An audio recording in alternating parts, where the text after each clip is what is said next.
The rifle shot echoed across the canyon just as Florence Whitmore raised her voice above the crowd of men in the Rattan Saloon, challenging every single one of them to an arm wrestling contest for twice their monthly wages. She had ridden into town that morning in 1876 with nothing but a horse, a sharp tongue, and a reputation that preceded her like thunder before a storm. Her father had died 6 months prior, leaving her his freight business, and every man from Santa Fe to Denver had told her the same thing.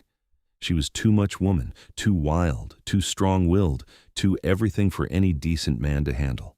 Florence slammed her elbow on the wooden table, her dark auburn hair falling loose from its pins as she stared down the local blacksmith. "Well, are you going to sit there like a frightened rabbit, or are you going to take my money?" The blacksmith, a burly man named George, shook his head and backed away. "I don't wrestle women, Miss Whitmore. It ain't proper." "Proper?"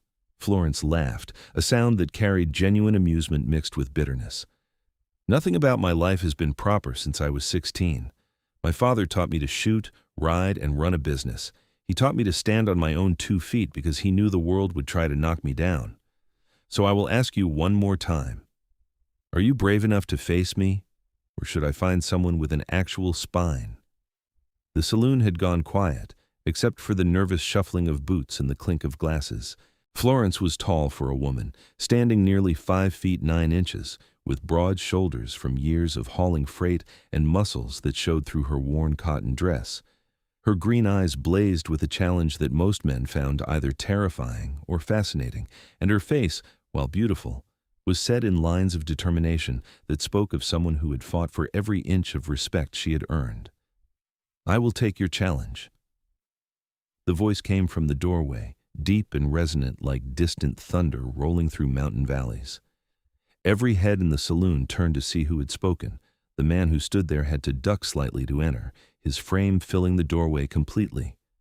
He was massive, easily 6 feet 4 inches of solid muscle, with shoulders that seemed carved from the very mountains he clearly called home.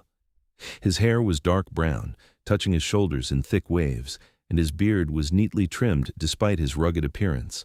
He wore buckskin pants and a simple cotton shirt that strained against his chest and arms, and his blue eyes held an intensity that made Florence's breath catch in her throat for just a moment. "Who are you?" she asked, recovering her composure quickly. "Pierce Jameson." He walked toward her with the confident stride of a man who knew exactly what he was capable of. "I have been trapping in the mountains north of here for the past 3 years. I came into town for supplies and heard there was a woman causing quite a stir." Florence raised an eyebrow. "Causing a stir? Is that what they are calling it?" "I call it exactly what I see." Pierce pulled out the chair across from her and sat down, his forearm coming to rest on the table. It was corded with muscle, tanned from the sun, and his hand was large enough to engulf hers completely. "You're testing these men because they have underestimated you. But I will not underestimate you, Miss Whitmore. I will simply match you and more." The way he said it, calm and certain, sent a strange flutter through Florence's chest. She was used to men blustering, boasting, or refusing to engage with her at all. But this mountain man simply stated a fact as if it were as certain as the sunrise. "Match me and more," Florence set her elbow on the table, her hand open and ready. "Those are bold words, Mr. Jameson. I do not make a habit of saying things I do not mean." His hand clasped hers, warm and calloused, and she felt the strength in his grip immediately. "But before we begin, what are the stakes? If I win, you acknowledge that I am as capable as any man in this room. If you win," Florence paused, suddenly realizing she had not thought this through. What could a mountain man possibly want from her? "If I win, you have dinner with me. A proper dinner, where we talk like 2 people getting to know each other, not like adversaries." His blue eyes held hers steadily. "Because I have a feeling there is more to Florence Whitmore than arm wrestling contests and sharp words." Heat crept up her neck, and Florence hated that she could feel herself blushing. "Fine. Those are the terms." The saloon keeper called the start, and Florence pushed with everything she had. Pierce's hand did not move. She gritted her teeth, throwing her weight into it, using techniques she had learned from years of practice. His hand remained steady as a rock, but he was not pushing back yet. He was simply holding, letting her expend her energy, and she realized with a mixture of frustration and admiration that he was reading her, learning her strength before he made his move. "You are strong," he said quietly, meant only for her ears. "Stronger than most men I have met. But strength is not just about muscle, Miss Whitmore. It is about knowing when to push and when to yield." Then he applied pressure, slow and inexorable, and despite every ounce of strength Florence possessed, her hand moved steadily toward the table. She fought it with everything in her, sweat beading on her forehead, her arm trembling with effort. But Pierce was immovable, a force of nature, and within 30 seconds her knuckles touched wood. The saloon erupted in shouts and cheers, but Florence barely heard them.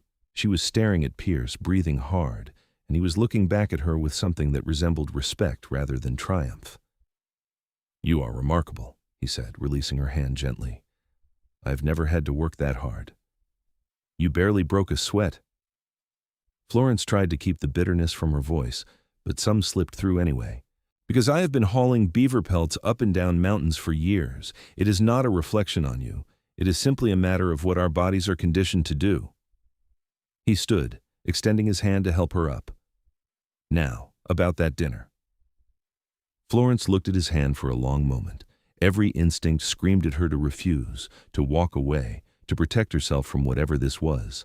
But something in his eyes, a genuine warmth and interest, made her reach out and take his hand. His fingers closed around hers carefully, as if she were something precious rather than an opponent he had just defeated. "There is a restaurant 2 blocks down," she said. "They serve a decent steak." "Perfect. I have not had a properly cooked meal in months." Pierce smiled, and it transformed his rugged face into something almost boyish. "And I have certainly never shared one with a woman who could nearly beat me at arm wrestling." They walked out of the saloon together, leaving behind a buzzing crowd of men who could not decide if they were more shocked that Florence had been beaten or that she had agreed to have dinner with the mountain man who had done it. The afternoon sun was beginning its descent toward the western horizon, painting the sky in shades of orange and gold. Rotten sat in a valley surrounded by mountains, and the air smelled of pine and dust and the promise of rain. "How long have you been running your father's freight business?" Pierce asked as they walked. 6 months since he died. 2 years before that, I was running it with him." Florence kept her eyes forward, watching the street. "He had a bad heart. The doctor told him to rest, but he never could sit still. One morning he just did not wake up." "I'm sorry." The sympathy in Pierce's voice sounded genuine. "It must have been hard, losing him and then having to prove yourself to everyone who thought a woman could not do his job." "Hard does not begin to describe it." Florence felt the familiar anger rising in her chest. "I have had men refuse to do business with me, sabotage my wagons, spread rumors that I am running the company into the ground. I have had to work 3 times as hard for half the respect my father got without even trying. And through it all, people keep telling me I am too much, too aggressive, too masculine, too loud, too strong. As if there is something wrong with me for refusing to be quiet and meek and dependent on a man." Pierce was quiet for a moment, considering her words. "People fear what they do not understand. You challenge everything they believe about how the world should work. That makes you dangerous in their eyes." "And in your eyes?" Florence stopped and turned to face him. "What do I look like to you?" He met her gaze directly, and she saw no fear there, no judgment. "You look like someone who has been fighting alone for too long, someone who is tired but refuses to quit, someone who deserves a partner who can stand beside her instead of trying to stand in front of her or behind her." The words hit Florence harder than she expected. Her throat tightened, and she had to look away before he could see the sudden moisture in her eyes. "That's a pretty speech, Mr. Jameson." "It is the truth, Miss Whitmore." He started walking again, giving her space to compose herself. "And please, call me Pierce. Mr. Jameson was my father." "Then you should call me Florence." She caught up with him, grateful that he had not commented on her momentary vulnerability. "Tell me about the mountains. What made you decide to live up there alone?" Pierce's expression shifted, becoming distant. "I was not always a mountain man. I grew up in Missouri, worked on my family's farm until I was 21. Then the war came, and I enlisted. I saw things no man should see. did things I am not proud of. When it ended, I could not go back to farming, could not settle back into a normal life. The quiet of the mountains, the solitude, it helped me find some kind of peace. Florence understood that kind of pain, the kind that changed you fundamentally. Do you ever get lonely up there? Every day. Pierce's honesty was disarming. But loneliness felt safer than trying to connect with people who could not understand what I had been through. Until today, I had convinced myself I preferred it that way. They reached the restaurant, a simple building with whitewashed walls and red checkered curtains in the windows. The owner, Mrs. Chen, a Chinese woman who had come to New Mexico with the railroad workers and stayed to open a business, greeted them warmly. She showed no surprise at seeing Florence with a man, having known her since she was a child visiting Rayton with her father. "Miss Florence, it is good to see you. And your friend?" Mrs. Chen's eyes sparkled with curiosity. "This is Pierce Jameson. He's a trapper from the mountains." Florence slid into a booth near the window, and Pierce sat across from her, his long legs barely fitting under the table. "Welcome, Mr. Jameson. I will bring you both the special, steak, potatoes, and fresh bread." Mrs. Chen disappeared into the kitchen before either of them could respond. Alone in the booth, with the late afternoon light streaming through the window, Florence felt suddenly self-conscious. She was used to business meetings, negotiations, confrontations. But this, sitting across from a handsome man who looked at her like she was a puzzle he wanted to solve, was entirely new territory. "You said you have been in the mountains for 3 years, she said, needing to fill the silence. "That's a long time to be away from civilization." "I come down every few months for supplies, sell my furs, then head back up. It is a simple life, but it suits me." Pierce leaned back, his shoulders barely fitting in the booth. "Or it did until today." "What changed today?" "I met you." He said it simply, without embarrassment or hesitation. "I heard about you before I even reached town. Men talking about the wild woman running a freight business, saying she was too much for any man to handle. They said it like it was a warning, but I heard it like a challenge. I wanted to meet the woman who scared grown men so badly they had to tear her down." Florence felt her defenses rising. "So this is just curiosity? You wanted to see the circus attraction?" "No." Pierce leaned forward, his elbows on the table. "I wanted to meet someone who might understand what it is like to not fit into the space the world tries to put you in. I am too big, too quiet, too scarred by war to fit into normal society. You are too strong, too independent, too honest to fit into what women are supposed to be. Maybe together we fit just right." Before Florence could respond, Mrs. Chen arrived with their food, setting down plates piled high with perfectly cooked steak, roasted potatoes with herbs, and thick slices of bread still warm from the oven. The aroma made Florence's stomach growl, reminding her that she had been too angry to eat lunch. They ate in comfortable silence for a few minutes, and Florence found herself relaxing slightly. Pierce ate with obvious appreciation, savoring each bite like a man who had lived on dried meat and hardtack for too long. "This is incredible," he said after clearing half his plate. "I had forgotten what real cooking tastes like." "Mrs. Chen is the best cook in 3 territories, Florence agreed. "My father used to bring me here every time we came to Raton. He said good food and good company were 2 of life's greatest pleasures." "He sounds like he was a wise man." He was. Florence felt the familiar ache of loss. He was also the only person who never told me I was too much. He encouraged everything people now criticize me for. He taught me to be strong, to speak my mind, to take up space in the world. And then he died and left me to face a world that hates women who do exactly that. Pierce set down his fork and looked at her with an intensity that made her breath catch.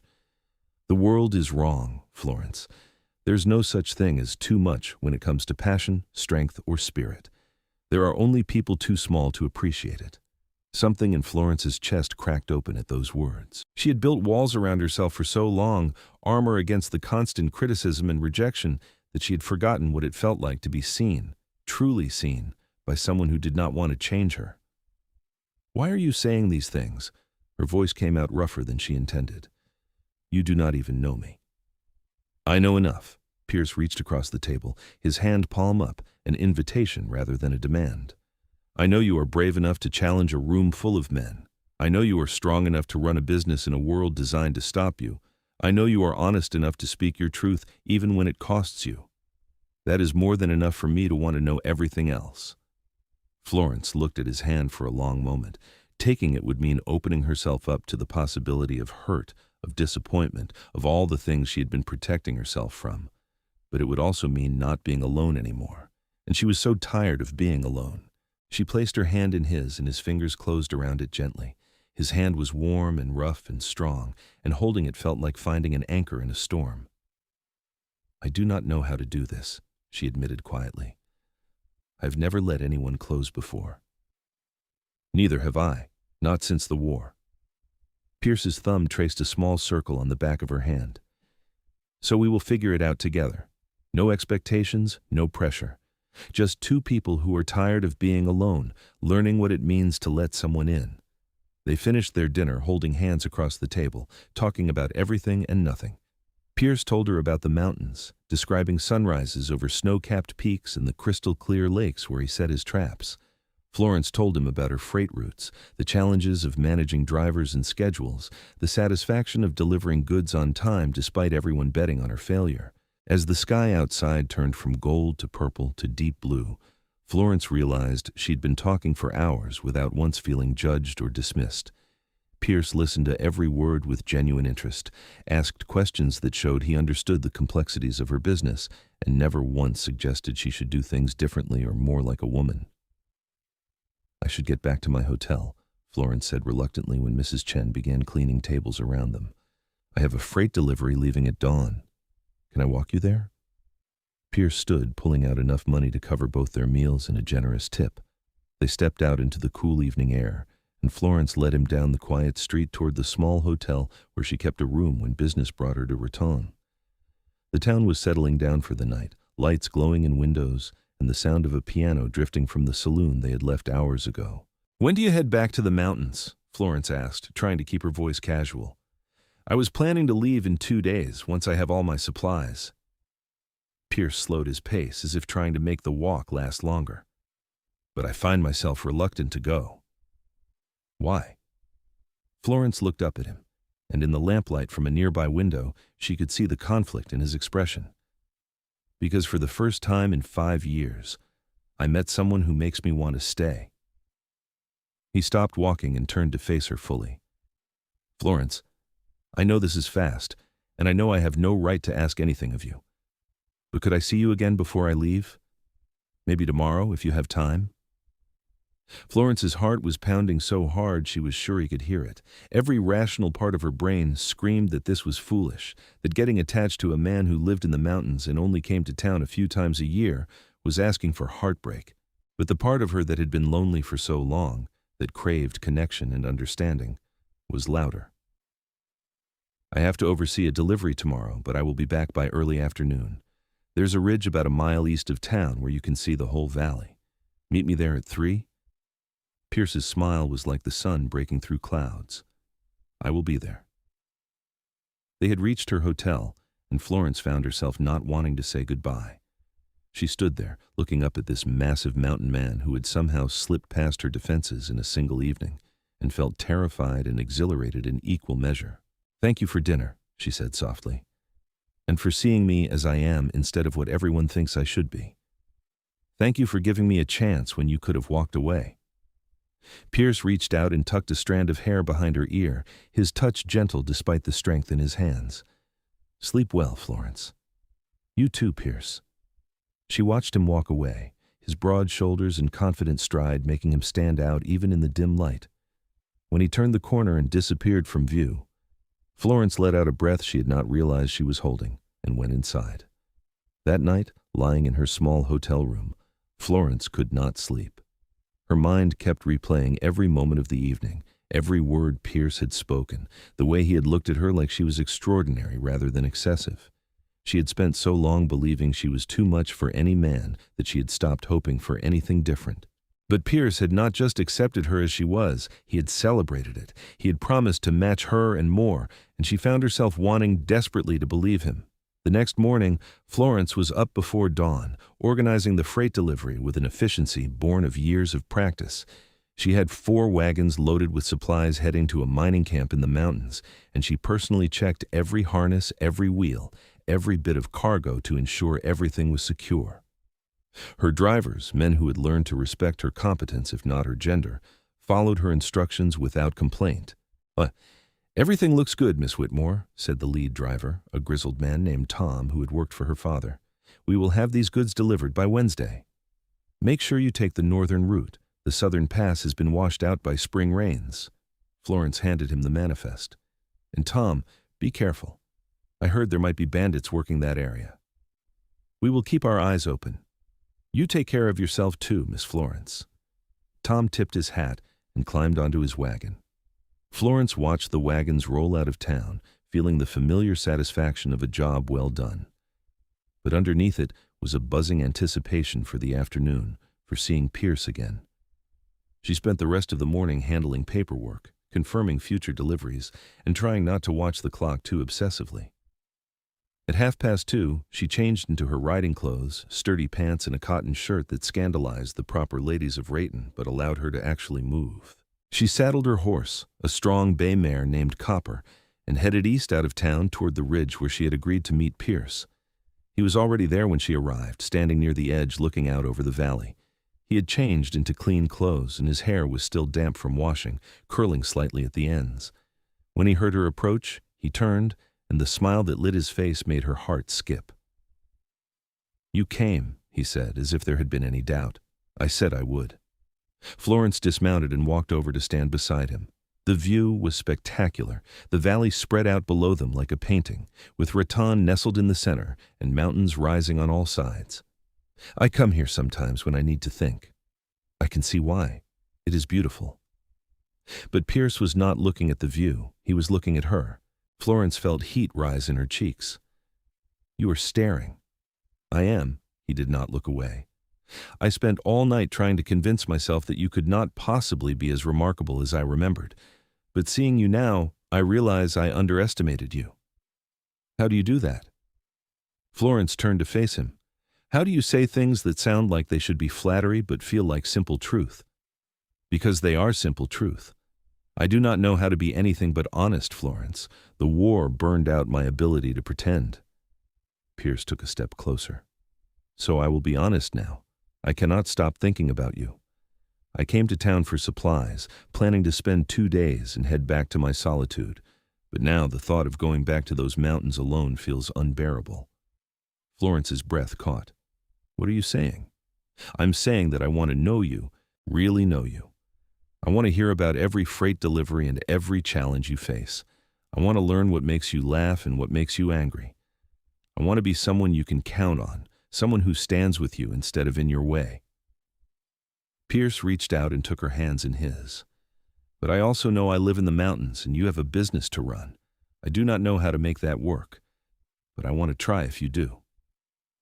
Florence looked down at their joined hands, his so large they engulfed hers completely. Everything rational told her this was impossible, that a mountain man and a freight business owner had no future together. But her heart, that part of her she had kept locked away for so long, was screaming at her to take the chance. "I want to try too," she said, her voice barely above a whisper. "But I'm scared, Pierce. I've never let anyone in before, never relied on anyone but myself. What if I do not know how?" Then we learned together. He pulled her closer, and she went, drawn by something stronger than fear. "Florence, I have been alone in those mountains for 3 years, telling myself I was fine, that solitude was what I needed. But the truth is, I was hiding. I was too afraid to risk getting hurt again, so I just stopped trying. You make me want to stop hiding." She looked up at him, at the sincerity in his blue eyes, at the vulnerability he was showing her despite his massive size and obvious strength. This man, who could probably break her arm wrestling table in half without breaking a sweat, was standing before her with his heart in his hands, asking her to be brave enough to meet him halfway. "I am terrified," she admitted, "but I am also tired of being alone. Tired of fighting everyone and everything all the time. Tired of people telling me I'm too much when all I want is someone who thinks I'm just enough." You are more than enough. Pierce lifted one hand to cup her face, his thumb brushing across her cheekbone. You are everything, Florence, and I meant what I said yesterday. I will match you and more. Then he kissed her, and Florence felt like she was falling and flying at the same time. His lips were soft despite the roughness of his beard, and he kissed her with a tenderness that made tears spring to her eyes. She wrapped her arms around his neck, feeling the solid strength of him, the warmth, the absolute certainty of his presence. For the first time in her life, she felt safe enough to let go, to stop fighting, to just be. When they finally pulled apart, both breathing hard, Pierce rested his forehead against hers. I have wanted to do that since the moment I saw you challenging that entire saloon. Florence laughed, a sound of pure joy that surprised her. I have wanted you to do that since you told me you would match me and more. They stood there on the ridge, wrapped in each other's arms, watching the sun begin its descent toward the mountains. Florence had never been one for romantic gestures or fairy tale endings, but standing there with Pierce, she could almost believe in the possibility of happily ever after. Tell me about your freight business, Pierce said after a while, his arms still around her. What routes do you run? They sat down on a large flat rock, and Florence found herself telling him everything. She explained the contracts she had with various mining operations, the challenges of maintaining wagons and finding reliable drivers, the constant battle to prove herself to clients who wanted to deal with a man. Pierce listened intently, asking insightful questions that showed he understood the logistics and complexities involved. Have you ever thought about expanding? He asked. Opening routes into areas that are harder to reach? All the time, but it requires capital I do not have yet, and it would mean going into territory where other freight companies already have a foothold. Florence picked up a small stone and turned it over in her hands. My father always said to build slowly, establish a solid reputation first. That is wise advice, but there are places in the mountains, mining camps and trapping outposts that are desperate for reliable supply lines. The big freight companies do not want to bother with them because the routes are difficult and the profit margins are small. But for someone willing to do the work, Pierce trailed off, looking thoughtful. You think I should target those locations? Florence could already see the potential. I would need wagons that can handle rough terrain, drivers who know the mountain passes. I know those passes better than anyone. I have been traveling them for 3 years. Pierce looked at her, and she could see the wheels turning in his mind. What if we worked together? I could guide your wagons through the mountain routes, help you establish connections with camps that need supplies. You would get new business, and I would have a reason to come down from the mountains more often. Florence's heart skipped. You would do that? Give up your solitude to help me build my business? I would do that to build our business. If you would have me as a partner. Pierce took her hand again. I know this is fast, and you have no reason to trust me with something you have fought so hard to build. But I am not interested in taking anything from you, Florence. I want to add to what you have created, to be part of it. She studied his face, looking for any sign of the manipulation she had learned to expect from men. But all she saw was honesty and a hope that mirrored her own. My father used to say that the best partnerships are built on mutual respect and shared goals. We barely know each other, Pierce, but I respect you more than any man I have met in years, and our goals seem to align. So that is a yes? His voice held cautious optimism. That is a maybe heading strongly toward yes. Florence squeezed his hand. But I need to know this is real, that you are serious about this. I cannot afford to build my business around a partnership that might disappear when you decide mountain solitude is preferable to the complications of working with me. Pierce was quiet for a long moment, and when he spoke, his voice was rough with emotion. After the war, I thought I was broken beyond repair. I thought the best I could hope for was to exist without causing harm, to live quietly and die alone. You are the first person who has made me want something more. The first person who has made me believe I might have something to offer beyond my ability to survive in the wilderness. I will not disappear, Florence. I give you my word. The sincerity in his voice undid something in Florence's chest. She had spent so long protecting herself, keeping everyone at arm's length, that she had forgotten what it felt like to trust someone. But sitting here with Pierce, his hand warm in hers and the mountains rising around them, she wanted to try. Then we have a partnership, she said. Business and personal, if you are willing. I am more than willing.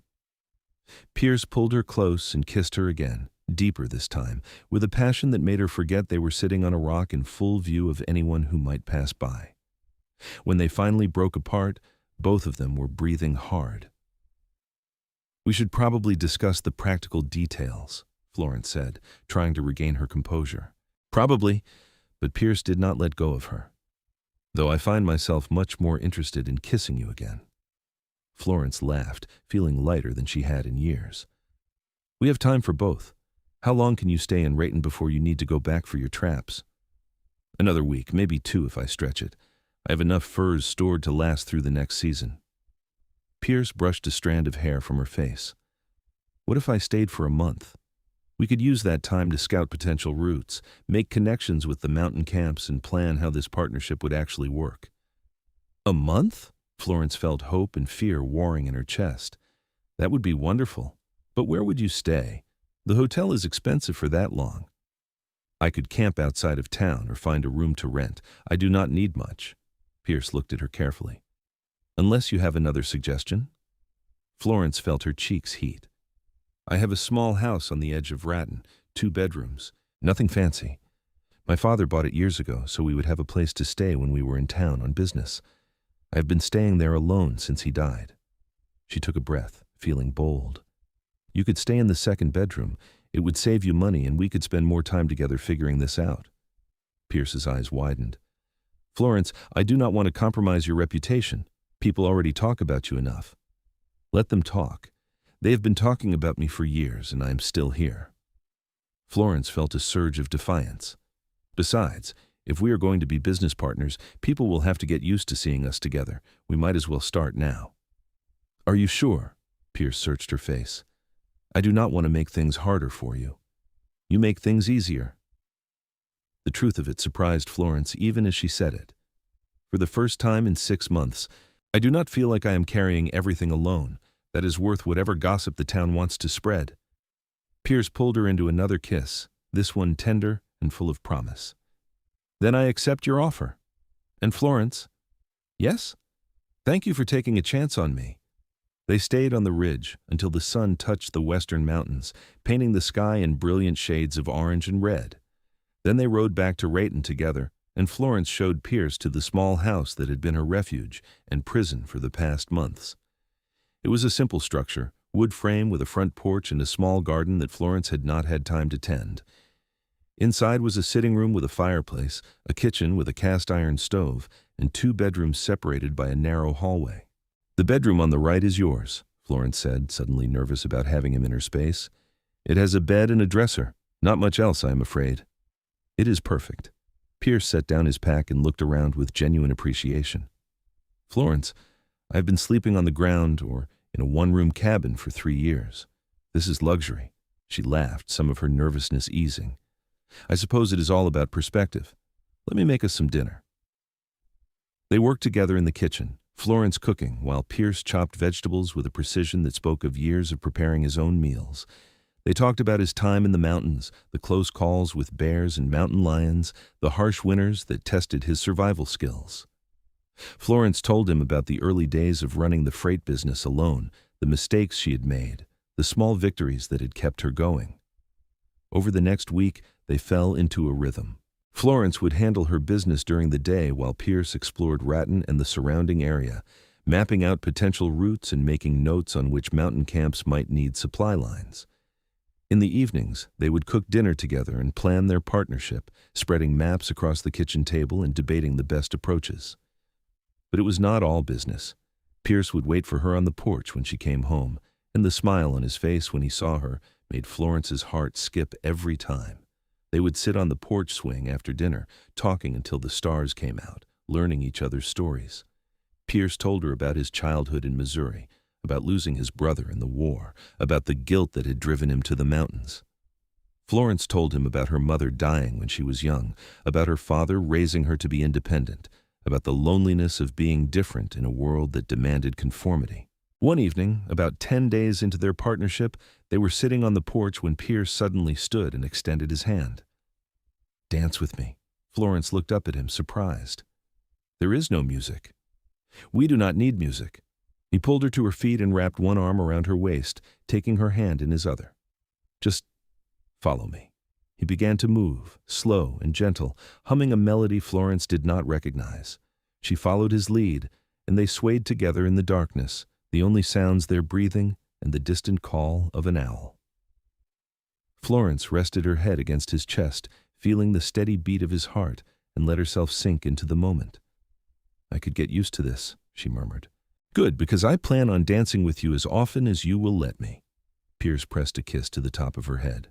Florence, these past days with you have been the happiest I can remember in years, maybe ever.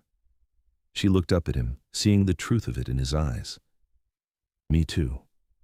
I did not realize how much I was just surviving until you showed me what it feels like to actually live.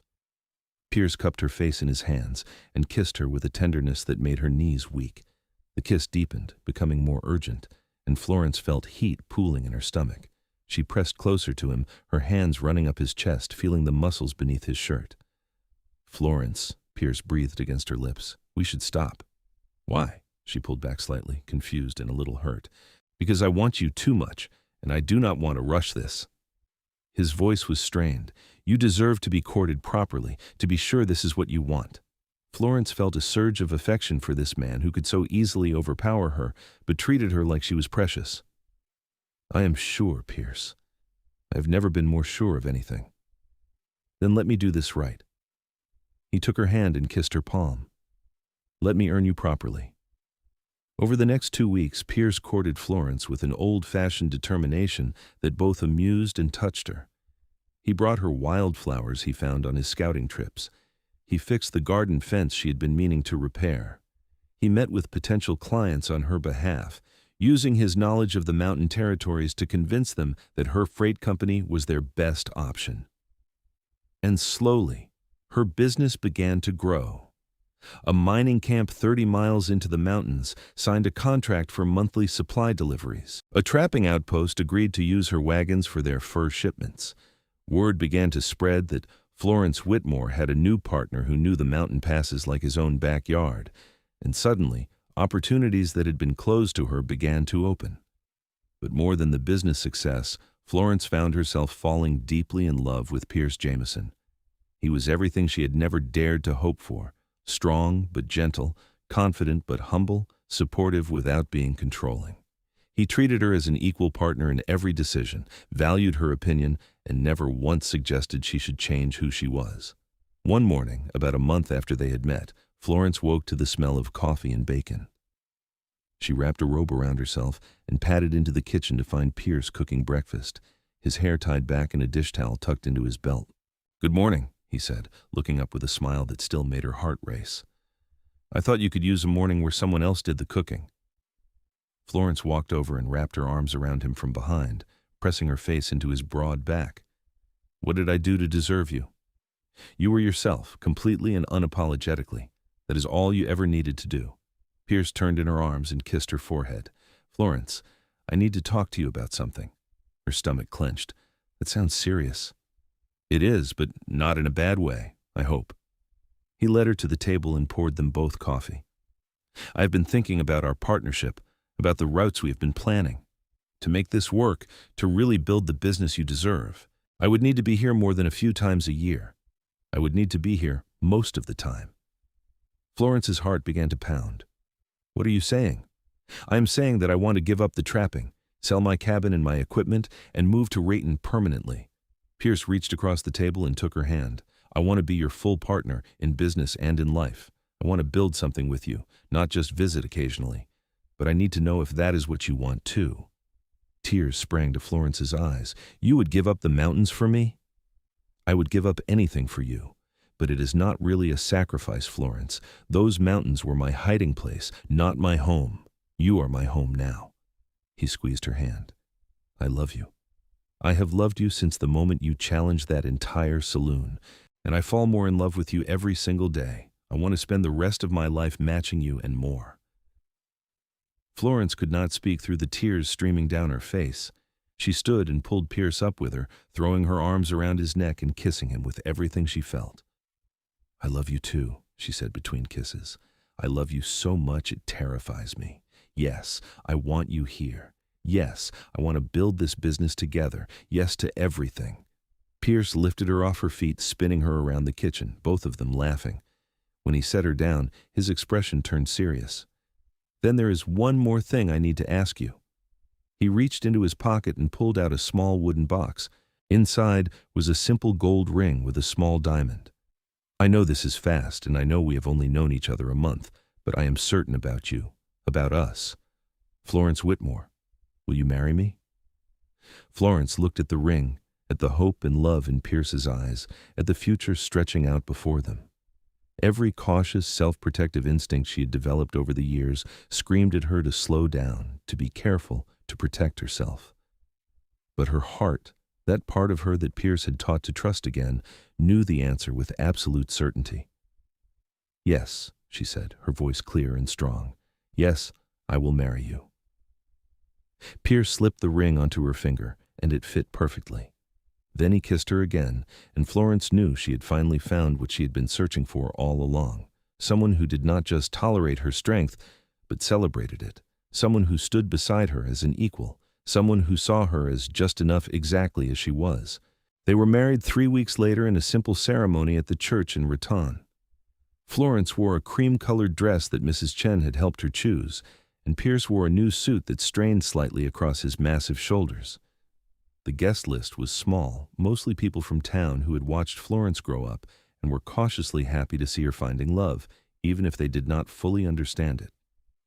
Tom, her lead driver, gave her away, and Mrs. Chen cried through the entire ceremony. When the pastor pronounced them husband and wife, Pierce kissed Florence with such joy and tenderness that several people in the congregation wiped away tears. After the ceremony, they held a small reception at the restaurant, and Florence was surprised by how many people came to wish them well. Even some of the men who had refused to arm wrestle her stopped by to congratulate them, though their congratulations were directed mostly at Pierce. "You are a braver man than I am, Jameson," said George the blacksmith, "taking on a woman like Florence." Pierce looked at Florence, his eyes soft with love. "Bravery has nothing to do with it. I'm just the luckiest man alive." That night, in the house that was now truly their home, Pierce carried Florence over the threshold and set her down gently in their bedroom. He undressed her slowly, reverently, treating her like she was something precious. And when they came together, it was with a passion and tenderness that brought tears to Florence's eyes. Afterward, lying wrapped in Pierce's arms, Florence felt a peace she had never known. "I used to think I was too much for any man," she whispered, "but you make me feel like I am exactly enough."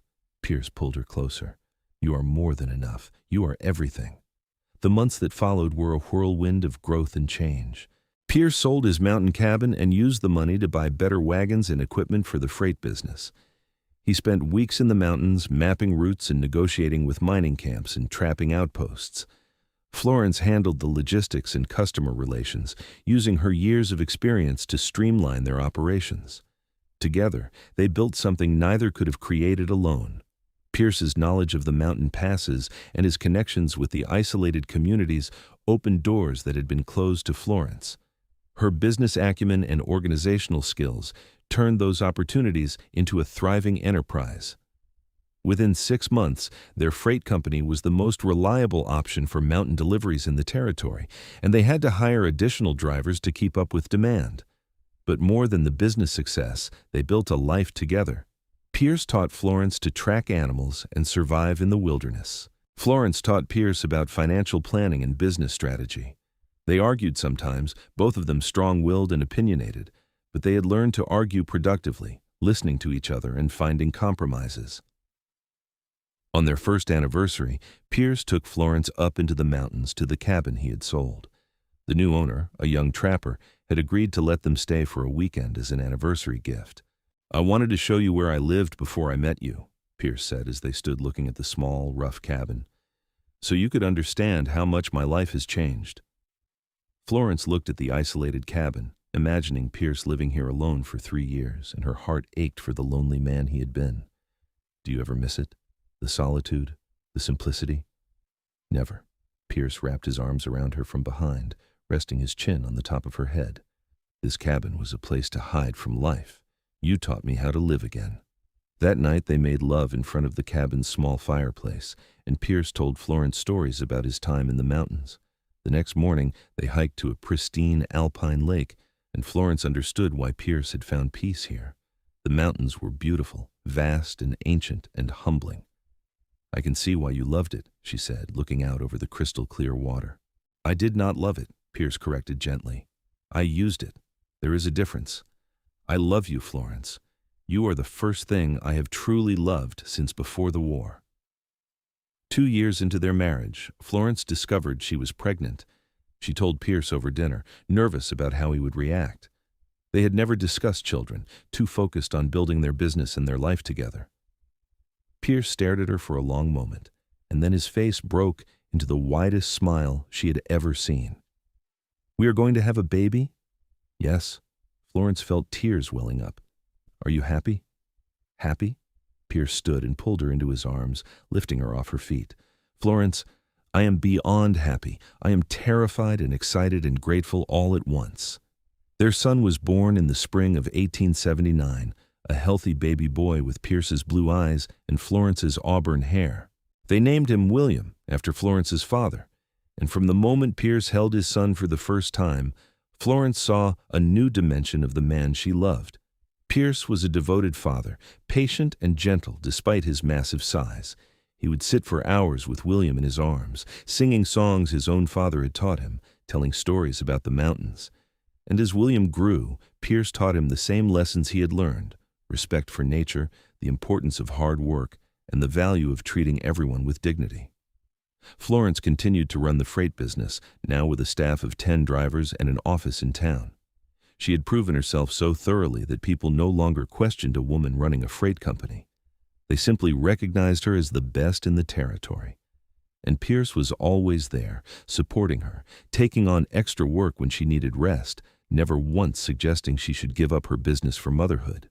3 years after William was born, their daughter arrived. They named her Grace, and she had Pierce's strength and Florence's determination. By the time Grace was 2, she was already climbing everything in sight and refusing to take no for an answer. "She is exactly like her mother," Pierce said one evening, watching Grace argue with her brother over a toy. "She gets the stubbornness from both of us," Florence corrected, settling onto the porch swing beside her husband. "You're just as stubborn as I am." "True." Pierce pulled her close. "But I learned from the best." They sat together, watching their children play in the garden Florence had finally had time to cultivate. William was 6 now, tall for his age and curious about everything. Grace was 3, fearless and fierce and absolutely certain of her place in the world. "Do you ever think about how different our lives would be if I had not challenged that saloon to an arm wrestling contest?" Florence asked. "Every day." Pierce pressed a kiss to her temple. "I think about walking into that saloon and seeing you, so strong and brave and determined to prove yourself. I think about how close I came to leaving Rayton without talking to you, and I am grateful every single day that I found the courage to accept your challenge." Florence turned to look at her husband, this man who had taken her too much and made it just right. The years had been kind to Pierce. His hair had a few strands of silver now, and there were lines around his eyes from years of smiling. But he was still the same man who had promised to match her and more, and he had kept that promise every single day. "I love you," she said, as she did every day. "Thank you for seeing me when everyone else was looking away." "I love you too," Pierce kissed her softly. "And Florence, you were never too much. The world was just too small. You needed someone big enough to meet you where you are." As the sun set over the mountains, painting the sky in brilliant colors, Florence Whitmore Jameson felt the profound contentment of a life well lived. She had built a successful business, raised 2 beautiful children, and found a love that defied everything she had been told was possible for a woman like her. And it all started because she refused to believe she was too much, and a mountain man promised to match her and more. The years continued to flow like the rivers through the mountain valleys. William grew into a young man who combined his mother's business sense with his father's love of the wilderness. At 15, he began helping with the freight routes, learning the mountain passes from Pierce and the logistics from Florence.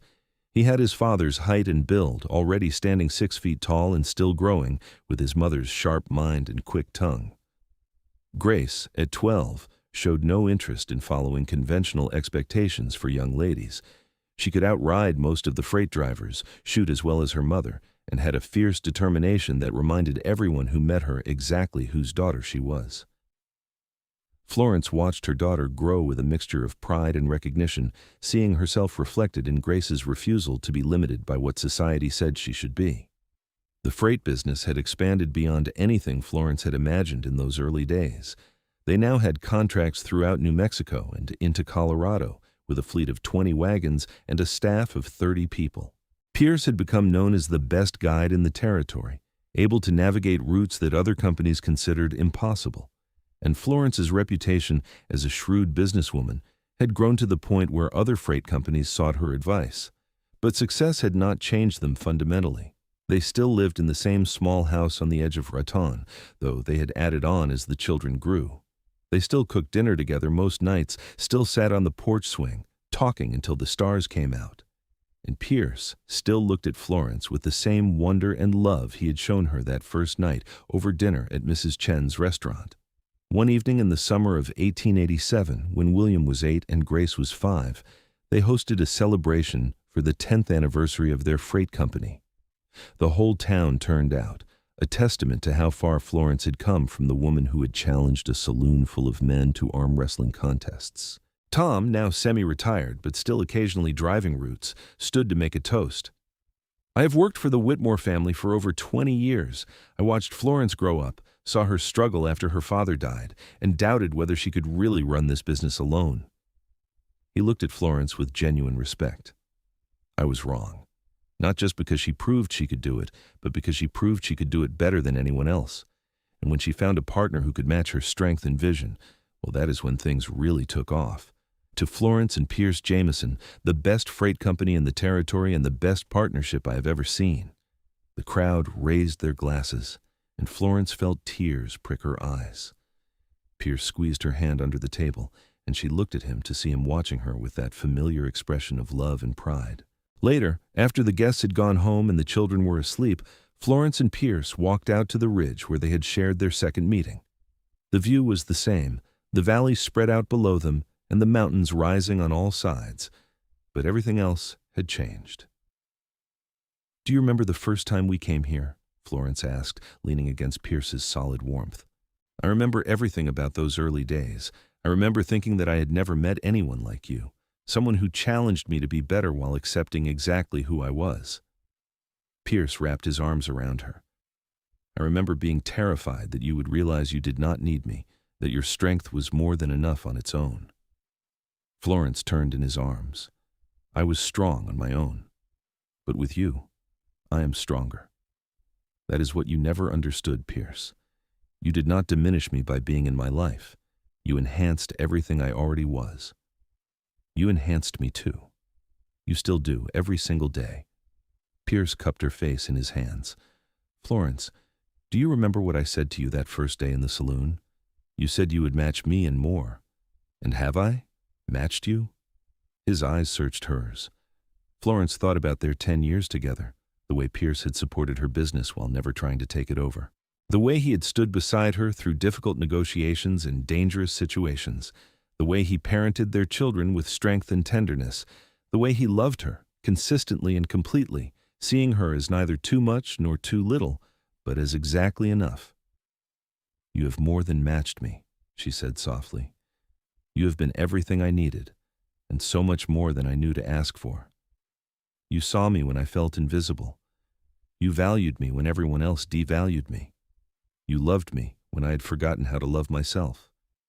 Pierce kissed her then, deep and passionate, and Florence felt the same flutter in her stomach that she had felt 10 years ago. Some things never changed, and the way this man made her feel was one of them. "Let's go home," Pierce murmured against her lips. "Our children are asleep, and I want to show my wife exactly how much I still love her after 10 years of marriage." Florence laughed, feeling young and giddy. "Race you back?" "You are on," Pierce grinned. "But I am warning you, I plan to win so I can claim a prize." They ran back to their horses like teenagers, laughing and competing, and Pierce did win by a narrow margin. When they got home, he claimed his prize thoroughly, and Florence fell asleep in his arms, feeling grateful for every moment that had led her to this life. The children grew, and the business continued to thrive. William eventually took over many of the mountain routes, working alongside his father and learning everything Pierce could teach him. Grace, true to form, insisted on learning the business side, working with Florence in the office and proving she'd inherited her mother's head for numbers and negotiation. When William was 21, he met a young woman named Sarah who worked at the general store. She was quiet where he was boisterous, thoughtful where he was impulsive, and Florence could see from the way her son looked at Sarah that he had fallen as completely as his father had fallen for her.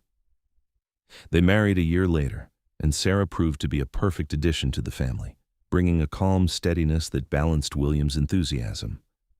Grace, at 18, showed no interest in settling down.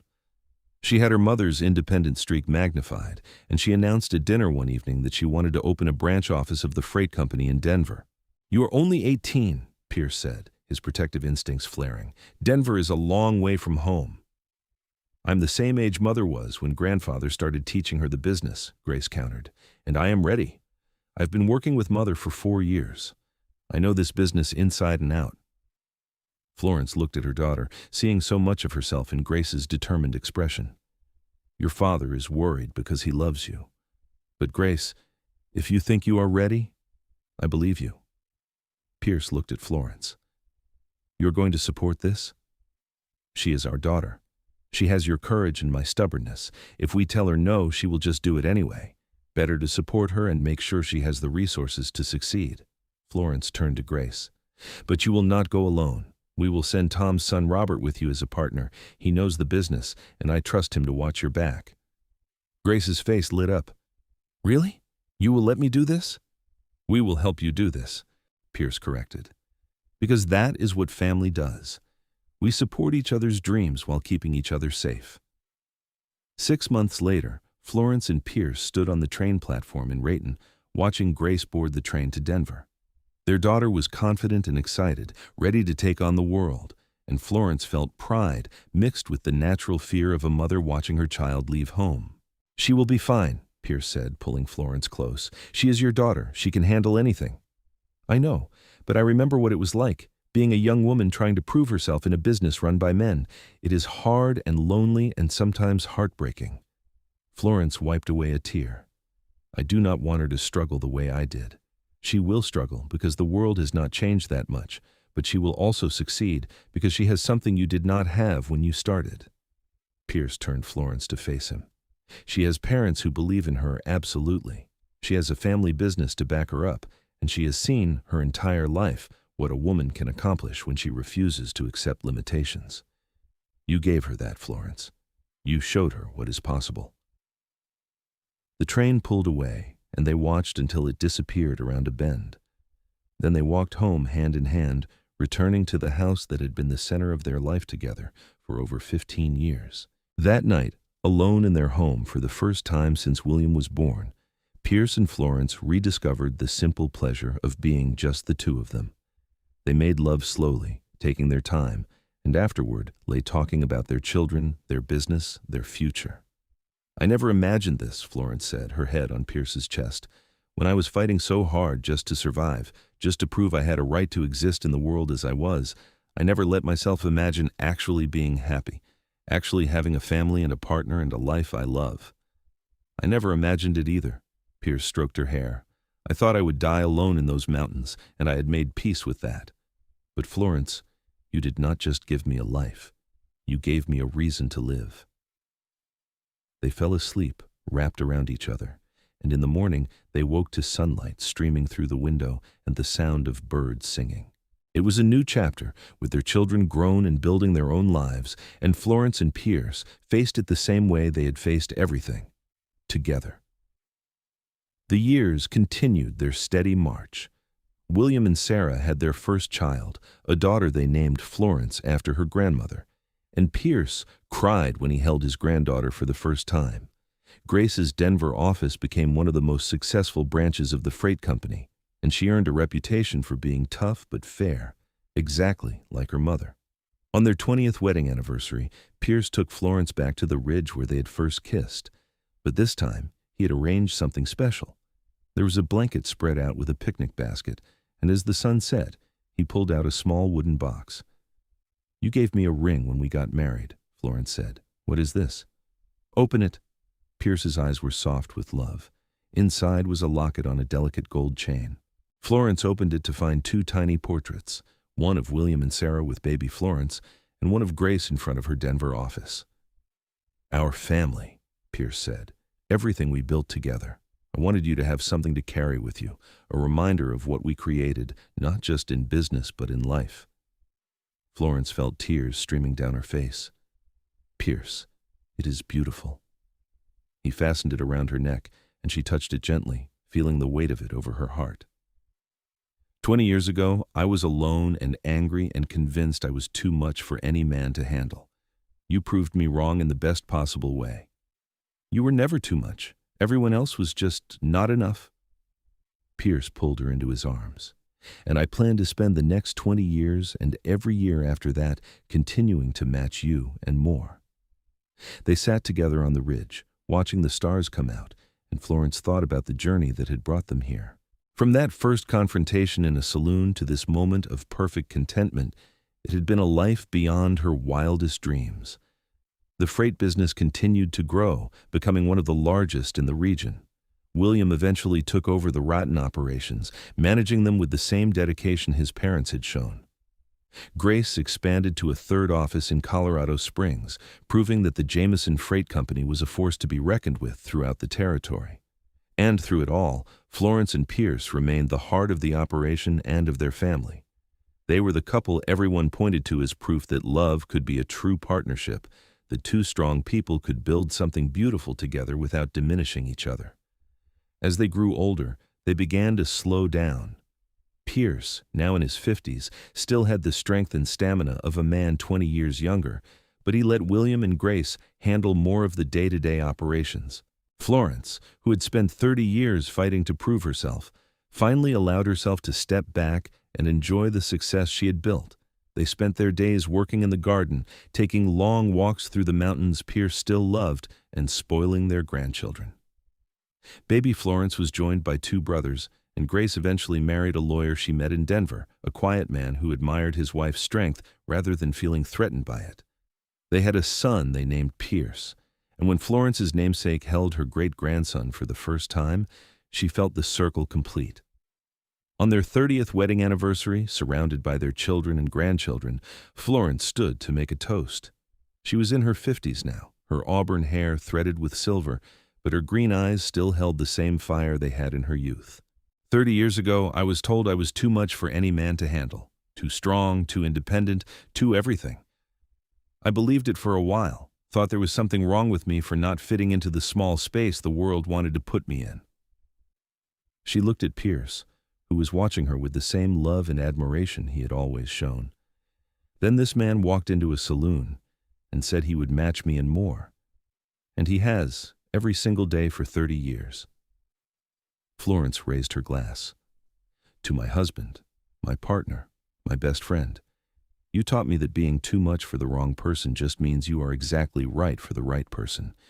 You showed me what love looks like when it is built on respect and equality. And you gave me a life more beautiful than any I could have imagined. I love you, Pierce Jameson, more today than I did 30 years ago, and I will love you more tomorrow than I do today."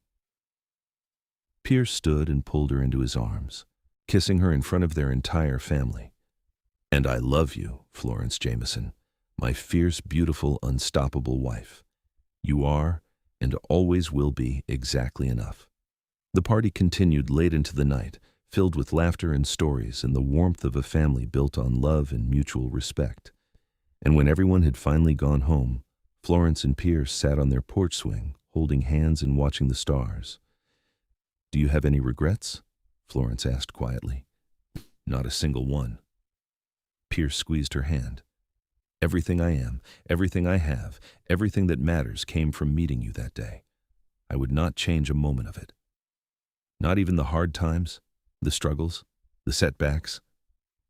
Florence thought about the challenges they had faced over the years, the business problems, the times when money was tight, the fear when one of the children was sick. Especially not the hard times, Those are what proved we were strong enough to last." Pierce turned to her. "Florence, easy love is not real love. Real love is choosing each other every single day, even when it is hard.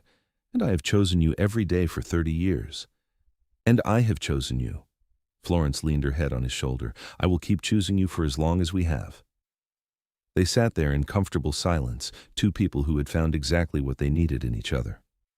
The Wild West was changing around them, becoming more settled and civilized, but their love remained constant, a testament to what was possible when two people matched each other completely. As the years passed into the 1900s, Florence and Pierce watched the world transform. The railroad expanded, bringing more people and more change to New Mexico. Automobiles began to appear on the streets of Raton, strange, horseless carriages that Pierce regarded with deep suspicion. The freight business evolved with the times, adding motorized vehicles to their fleet, though they kept horses for the mountain routes that roads could not reach. William took over as the head of the company when he turned 40, and he ran it with the same integrity his parents had established. Grace's Denver office became the company headquarters, and she became one of the most respected businesswomen in Colorado. Both of them credited their success to watching their parents build something beautiful out of mutual respect and love. Florence and Pierce, now in their 70s, spent most of their time in the small house that had been their home for over 40 years. They had slowed down considerably, but they still took walks together, still sat on the porch swing every evening, still held hands like newlyweds. One spring morning in 1908, Pierce did not wake up. Florence found him lying peacefully in their bed, his face calm and relaxed, and she knew he was gone. The doctor said it was his heart, that it had simply stopped in his sleep, that he had not suffered. But Florence felt like her own heart had been ripped from her chest. The funeral was attended by hundreds of people, a testament to the impact Pierce had made on the community. But all Florence could think about was that she had lost her partner, her best friend, the man who had seen her when she felt invisible and loved her when she thought she was unlovable. She stood by his grave, supported by William and Grace, and spoke her final words to the man who had changed her life. "You promised to match me and more, and you kept that promise every single day. You made me believe in love, in partnership, in the possibility of happiness, and now I have to figure out how to live without you." The months that followed were the hardest of Florence's life. She had been alone before Pierce, but that was different from being alone after knowing what it was like to be truly partnered with someone. Everything reminded her of him. The porch swing where they had spent countless evenings, the kitchen where they had cooked together, the bed they had shared for over 40 years. But gradually, with the support of her children and grandchildren, Florence found a way to keep living. She realized that Pierce would not have wanted her to give up, to stop embracing life just because he was gone. He would have wanted her to keep being the fierce, strong woman he had fallen in love with. Florence lived for another 8 years, remaining sharp and engaged until the very end. She watched her great-grandchildren grow, saw the freight business continue to thrive, and took pride in knowing that she and Pierce had built something that would last beyond their own lives. On a warm evening in June 1916, Florence sat on the porch swing holding the locket Pierce had given her so many years ago. She was 83 years old, and she felt every one of those years in her bones. But she also felt a deep contentment, a satisfaction in a life well lived. William found her there the next morning, sitting peacefully on the swing with a slight smile on her face and the locket clutched in her hand. She had passed quietly in the night, and William liked to think she had gone to meet Pierce, ready to dance with him again the way they had on this very porch so many decades ago. They buried her next to Pierce under a cottonwood tree that overlooked the valley they had both loved. On her headstone, William and Grace had inscribed the words that had defined their mother's relationship with their father. She was told she was too much. He said he would match her and more. Together, they were exactly enough. The freight company that Florence and Pierce built continued for another 50 years, eventually being sold to a larger corporation, but retaining the Jameson name in honor of its founders. The house where they had lived was preserved and eventually became a museum, celebrating the life of Florence Whitmore Jameson, one of the first successful businesswomen in New Mexico territory, and her husband Pierce, the mountain man who had loved her exactly as she was. But their real legacy was not in buildings or businesses. It was in the example they had set for their children and grandchildren and great-grandchildren. that love is not about one person dominating the other or one person sacrificing everything for the other. Real love is about two people choosing to build something together, supporting each other's strength rather than fearing it, matching each other and more every single day. And somewhere in the mountains north of Raton, people still told stories about the fierce freight woman who had challenged a saloon full of men and the massive mountain man who had won her heart by promising to match her and more. Their story became legend, a reminder that true partnership is possible, that being too much just means you need someone big enough in spirit to meet you where you are, and that the best love stories are the ones where both people become more than they could have been alone. Florence and Pierce had proven that love does not diminish strength, it amplifies it. And in doing so, they had left behind a legacy that would inspire generations to come, reminding everyone who heard their story that the right person will not try to make you smaller to fit into their life. They will simply expand their life to match your vastness and more.